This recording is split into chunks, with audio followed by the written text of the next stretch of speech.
আসসালামু আলাইকুম ওরহমতুল্লাহ। রাতের বেলা ঘুমানোর পূর্বে আল্লাহর দুটি নাম পড়ে ঘুমিয়ে যান। ইনশাআল্লাহ তাআলা সকালবেলা আপনি সুসংবাদ পেয়ে যাবেন। আল্লাহ পাকের গুণবাচক নাম আছে আর 99টি গুণবাচক নাম আছে। এই নামগুলো সবগুলো সুন্দর সুন্দর নাম। এই সুন্দর সুন্দর নামগুলো ধরে যদি আপনি ডাকতে পারেন, এক একটি নামের এক একটি অর্থ আছে। প্রত্যেকটা নাম অত্যন্ত গুরুত্বপূর্ণ। আপনি যেই নামে আল্লাহকে ডাকবেন, আল্লাহ সেই নামে সাড়া দিবেন। অন্তর থেকে আপনি যদি অন্তর থেকে বিশ্বাস করুন যে আমি এই নাম ধরে আল্লাহকে ডাকবো, আল্লাহ পাক আমাকে এটা দিবেন, তাহলে অবশ্যই আল্লাহ পাক আপনাকে দিবেন ইনশাআল্লাহ তাআলা। ইন্নামা আমালু বিল নিয়ত। আপনার নিয়ত যেরকম আল্লাহ পাক ওই রকম। আপনার নিয়ত যদি থাকে যে এই নামের উসিলায় আল্লাহ পাক অবশ্যই আমাকে দিবে, তাহলে ইনশাআল্লাহ তাআলা আল্লাহ পাক অবশ্যই আপনাকে দিবেন। আর যদি আপনার চিন্তাধারা থাকে যে আমি চাইলাম এই নামের উসিলায় আল্লাহ পাক দিবে, নাম ধরলে কি পাওয়া যাবে, এরকম যদি আপনার সন্দেহ থেকে থাকে, তাহলে কিচ্ছু পাবেন না। মনের আশা, আপনার মনের যত আশা আছে সকল আশাগুলো রাতের বেলা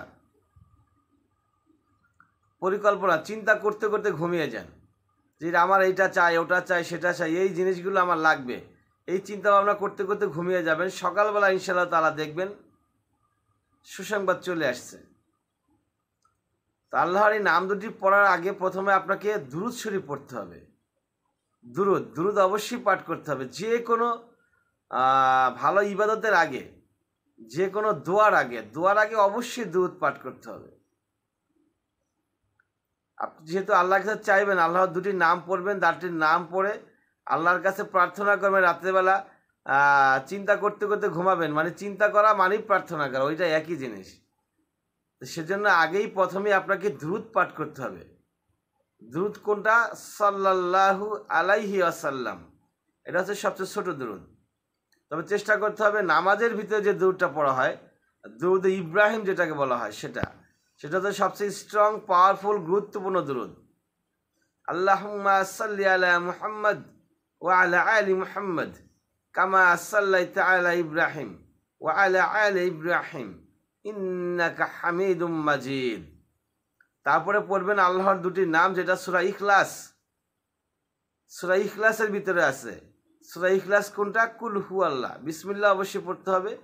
সূরা পড়তে গেলে অবশ্যই বিসমিল্লাহ পড়তে হবে।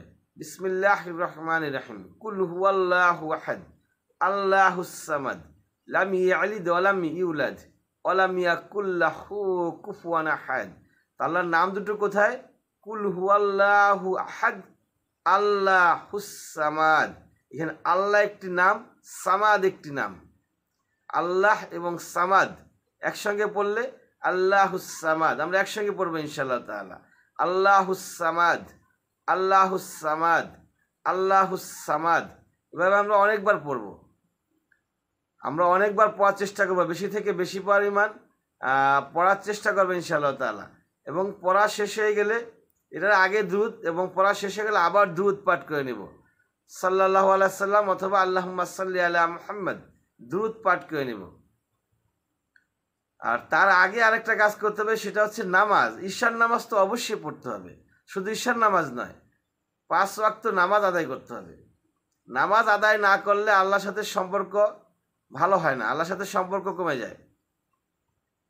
মুসলমান এবং কাফেরদের মধ্যে তফাৎ হচ্ছে নামাজ। মুসলমান নামাজ পড়ে, কাফের নামাজ পড়ে না। তাই নামাজ অবশ্যই পড়তে হবে। নামাজ পড়লে আপনার দিল নরম হবে, আল্লাহর প্রতি আপনার মহব্বত সৃষ্টি হবে, ভালোবাসা সৃষ্টি হবে, আল্লাহর প্রতি আপনার বিশ্বাস, তাওয়াক্কুল, ভরসা বৃদ্ধি পাবে। আর যখনই আল্লাহর প্রতি ভরসা বৃদ্ধি পাবে, তখন আপনার সব কিছু সহজ হয়ে যাবে।